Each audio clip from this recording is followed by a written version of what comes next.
Jimmy Butler, he's a very interesting player to me. Just goes to show the offense for the Dallas Stars could not keep up.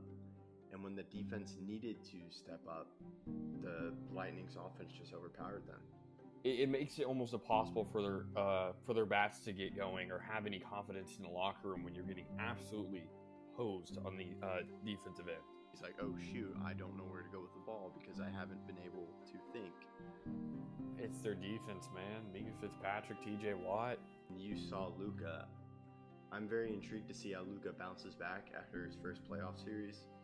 For next season, there are massive free agents like Giannis. And if Giannis goes to a team like the Heat, like I said before, I expect them to win the championship. 4 teams who could win the AFC in my mind, legitimately. Steelers, Chiefs, Titans, Ravens. Stay undefeated when they face the mighty Cowboys with Garrett Gilbert and Tony Pollard. It was a great series. Game 4 was one of the best games I've ever watched in my entire life. So happy when the Astros lost because it would definitely be a 2020 thing to have the Astros win a World Series and then you have to hear them. Now LeBron's a 4-time champion and Anthony Davis gets his first. It's unacceptable. Yeah, I was impressed by their game. Braden Point, Andre Palat, Nikita Kucherov, that was the best line in the playoffs, no doubt. I think you have 2 established number 1 wide receivers in Amari Cooper and Michael Gallup, and I think you have an emerging star in CeeDee Lamb. Hey everyone, I'm Jared Sandler, and you're listening to Outsiders Opinions with Kevin and Austin. What's up, y'all? Welcome to our USFL Opinions of the Week. We felt we had to do a USFL episode because we have both picked our teams, and we'll announce that in a few minutes. But we're just going to start out with the USFL is back. The last time the USFL existed was in 1986 when Donald Trump was the owner. I believe he's not the owner of this now, but they've made a comeback. They've made some ads, and it consists of 8 teams. 1 being the Pittsburgh Maulers, the New Orleans Breakers. Let me see if I can do this off by memory, Austin. Tampa Bay Bandits, Houston Gamblers. I'm at 5, right? 4. I'm at 4. I'm going to have to look up the rest. Birmingham Stallions. Okay. New Jersey Generals. Philadelphia Stars, and Michigan Panthers. Okay. Yep. So those are the 8 teams. Very interesting to see where they've been placed. Like somewhere in Pittsburgh, and that is a football team, while Michigan Panthers, Michigan, Detroit. They really don't have a football team. Well, yeah, they really don't. New Jersey, they kind of have 2 football teams, but Birmingham, then Philadelphia, of course, Tampa Bay, you do. Houston, you do. New Orleans, Philadelphia Stars. The one that really stuck out to me was Birmingham. I thought we'd see a lot about smaller cities, but since you're having big cities like Pittsburgh, I think that's a good sign for them. Mm-hmm. But the rules also is, Austin, you found this. It's Mike Pereira, who we've heard on the Fox telecast, correct? Yes, and he's going to be running everything. Every replay review runs through him, and if he doesn't like a call, he can just veto it.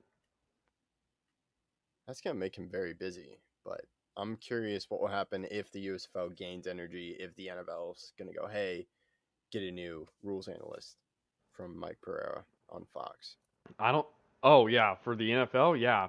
But Pereira's probably getting paid a pretty penny to run this operation because it seems like he is the main dude for all of it. And the replays thing is cool because the USFL is picking on something the NFL hasn't. Anything can be reviewed, and we've seen a lot of blown calls in the NFL, specifically the Super Bowl.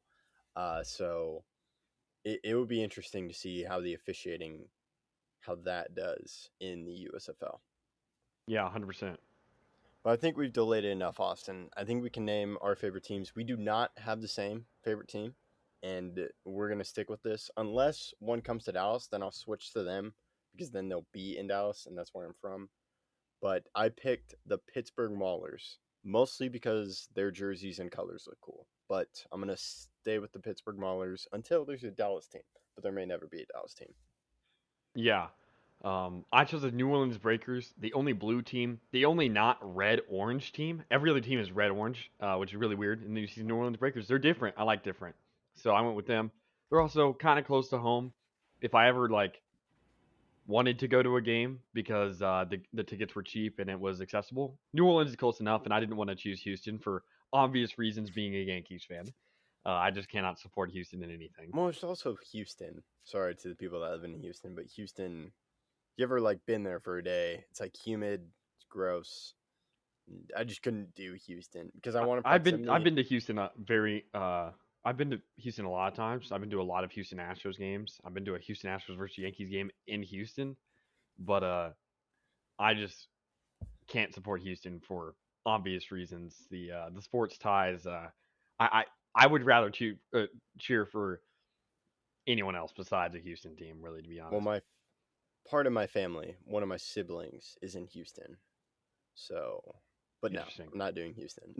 I just couldn't. I was like, no. Yeah. I also really like the name. New Orleans is right on the coast. Breakers, it's it makes sense. Maulers is also a good name, even though their logo. The logo looks really cool, but I don't understand how that's Maulers. That's true. It's almost like a working class thing, almost like Steelers. It looks like the Steelers. What a good logo for the Steelers would be a secondary logo, but it's called Maulers, and I'm like, interesting. It'd been the Pittsburgh Iron would have been really cool or something like that. That would have been good, but and then make them silver and black. Yes. Instead of everyone like that, but I do like the color, the orange and purple. It looks pretty nice. It's also like a Clemson color. And true, except you inverse it. It's more the secondary for the Clemson Tigers. Yeah. But I also like the Breakers jersey. The blue and white always looks clean. Always. Any jersey looks clean. But I'm very interested to see how this is going to work. I'm excited, honestly. Hopefully I can get a jersey. I would love to. Especially if they're cheap. Well. Yeah. I think if all goes well, we'll get into it more, but I really am excited for this because I think they're capitalizing on something versus what they did in 1986. And if you look at 1986, a lot of players came out of that draft, like Steve Young being the main one who was in the USFL, and now he's a Hall of Famer in the NFL. So there are players that have done well last time it worked, but they just couldn't. They tried to compete with the NFL, and that was a mistake. You couldn't compete with the NFL now, and now it's over 100 years of the NFL, and there's no way you can compete. Especially not now. Maybe if there's a big turmoil and a scuffle, but this is a good idea to do it in the off season when the NFL is not going on. We'll just jump into the next category. How can it succeed? It has to succeed by, like you said, avoiding the NFL time period, doing it when the NFL is not in session. And then eventually, obviously the goal is to eventually go above the NFL. And while I do not think that's even possible, it's a goal to have. And if any lockout starts just like the MLB, who wouldn't want to see Russell Wilson in a New Orleans Breakers jersey? I mean, I think that'd be really, really, really fun. I don't know. Yeah, and then the thing is that I'm wondering right now is it's a 10-week season and it starts in April. So if I pull up the calendar, because there are big events going on like Stanley Cup and the NBA Finals. So if it starts in April, so I'm looking at it April. I think it's at April 2nd. So it's 1, 2, 3, 4, 5, 6, 7, 8, 9, 10. So it looks like it will be in June, like June 11th, around that time. And then maybe if you want to do playoffs. But if they do it mostly on Sundays, I think you can avoid the NBA Finals and the Stanley Cup Finals because they'll mostly do it during the week. So I try to avoid big events like that. But football, like the NFL, we talked about how the NFL is so successful. People want football. It's a huge thing in America. So if you are capitalizing on a big need, people want football and you're giving them football. And I think that's the main thing. But the other thing is, because you and I were talking about the AFL, like the AFL was successful until they lost funding. but I don't think that's going to be a problem with the USFL because they have two major partnerships with Fox and NBC. And like the XFL was partnered with ESPN in 2020. The thing that I think prevented them from doing well was COVID. Like that was the beginning of COVID. No one knew how to navigate it. And we're still figuring that out, but it's just better. So I think it can work out. What do you think? Yeah, one thing I disagree with, though, is that all the playoff games will take place in Canton, Ohio, at the Hall of Fame Stadium, which I disagree with. I think home stadium should be how it goes, and then maybe the championship game is at Canton, Ohio. But having all the playoff games there, I think, is a little bit weird. The top two teams from each of the divisions make it, which makes sense. So 4 teams make it out of the 8. That's fine. Uh, but I don't really I don't really agree with having it all the games on a neutral site, though it won't make it interesting for teams close there. Like Pittsburgh's not that far away from Ohio, so they would have some sort of advantage from a team like Houston. And I'm very curious. To me, what I want to see in this first season, its inaugural season of the USFL, is just are people watching it? And if so, yes. And then you can maybe go, because maybe they want to do a neutral site to see, well, that doesn't make sense from my point. Like, you want to have more people, but if it's a neutral site, there's not many people that can attend the games. Yeah. So if just stay above water is my advice to the leaders of the USFL. So then after the season ends, maybe you add 2 more teams. Or do you keep one team and you like try to build it up before you add teams? Because I'm sure if it goes how we both think it is, I think they may expand up to 16, 20 teams in like 5 years. So I think that's totally possible. One thing I think they should do is experiment with rules that the NFL neglects. For example, I believe that on onside kicks, there shouldn't be an onside kick. They should just get the ball at the 35, and they have to get the ball to the 50. 1 down, Exactly. 15 yards. They get it, they keep it. They don't get it, the team's ball wherever it lay, wherever they either pick it off or if it goes incomplete. That's what it should be. 1 down, 15 yards from 35 to 50. You get to the 50, it's your ball. Totally agree with that. And then they should also have, like they had in the XFL, a go for 1, go for 2, go for 3, where you can kick the extra point for 1. You could go for it to go for 2, or you could go for 3 from the 10. And it just adds just a ton of opportunities for the game to get more and more exciting. And then please, I beg you, fix overtime. Please, for everything good about football, fix overtime. Both teams touch the ball. That's all the rule has to be. I don't know. It's not rocket science. Both teams touch ball. There you go. And it adds more excitement because the main thing is your offense. And you get to see more offense if you have both offenses on the field. And think about this. Think about this. You're driving down the field, right? You score a touchdown. You decide, do we kick the extra point? Do we go for 2 or do we go for 3? Because if you go for 2 and you get it, the other team can go down the field and go for 3.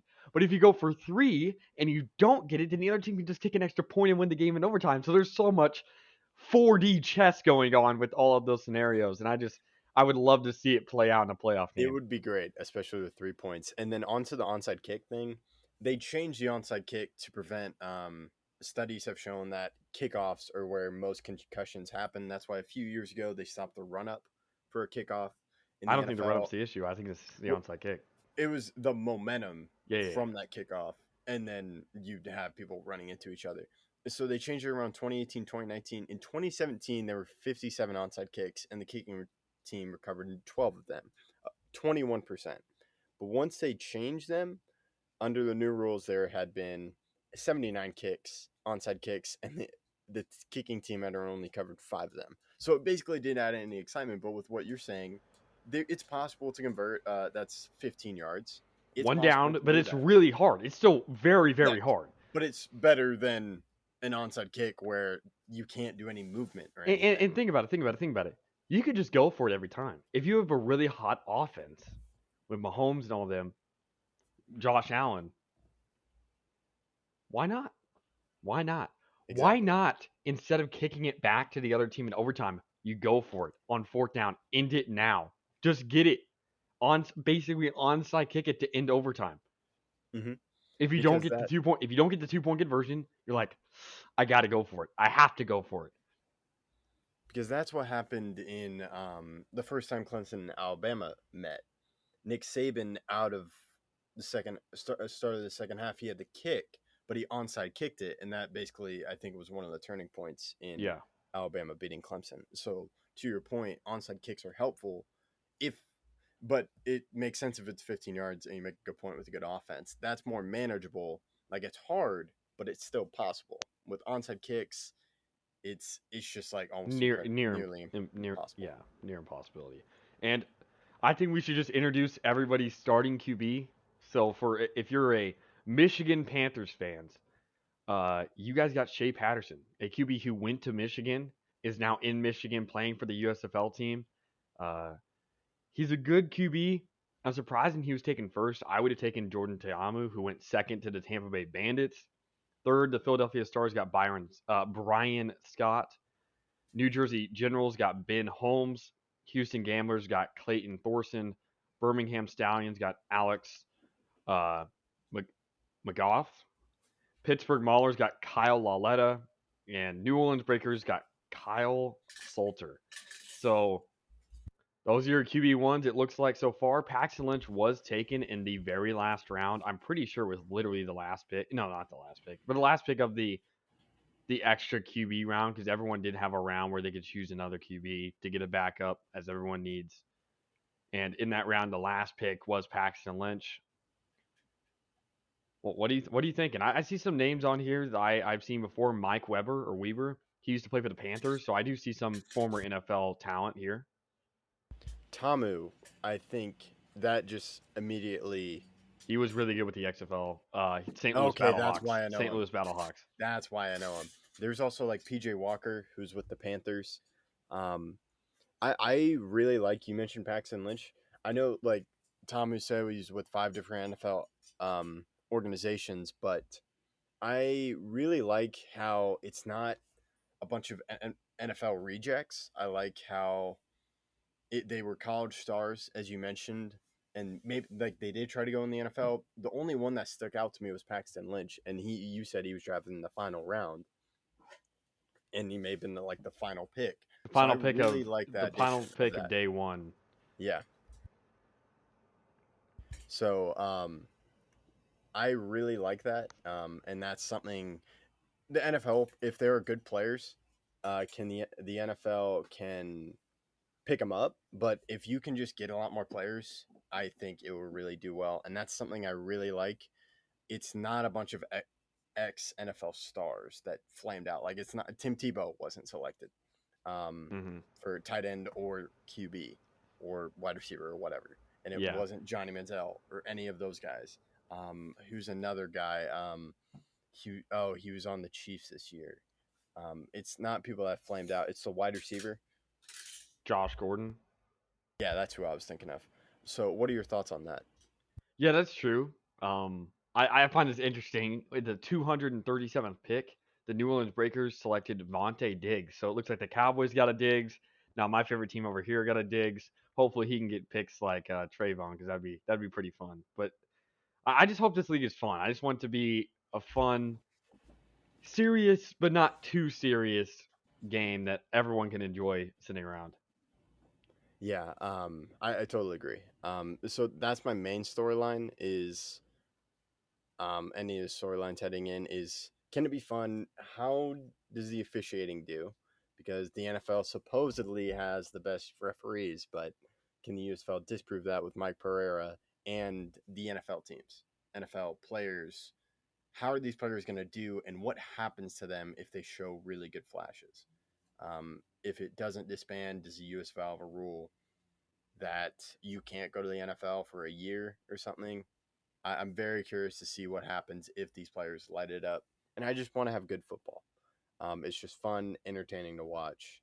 And I'm also interested in the coaches because what happens to these coaches? Like, does it become a feeder team, or do they find a way to, no, we want to stay in the USFL where we like the rules. We like to be here. We don't want to go to the NFL.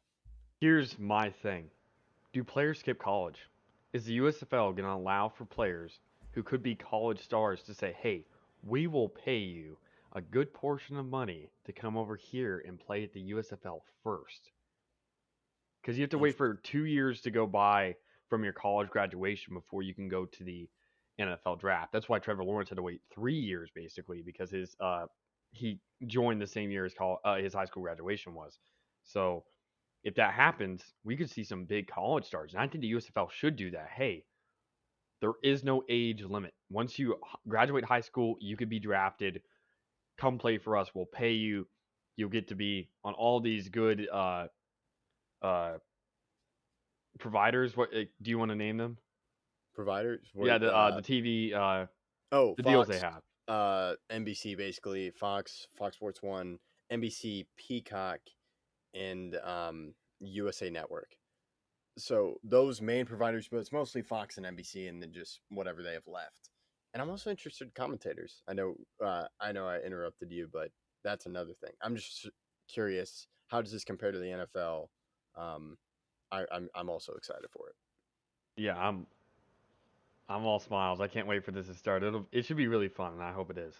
I also think they've done like a really good marketing for it because I saw the commercial and it's just USFL and it has the 8 teams, and the Twitter has been great. Like all the Twitter teams, I started following them. I followed the Maulers and I followed the USFL, and they seem to be bringing out a lot of internet presence. And I think the advertisement was a good job. Like, let's just put the USFL because people who know the NFL have heard of the USFL because we weren't there when it started, but we've heard stories, especially of Steve Young and how the USFL had the draft before the NFL draft, and they would draft the good players before the NFL. And I think that's what happened. Wasn't Warren Moon also a USFL star? He could have been. I don't remember. I think so. I'm pretty sure.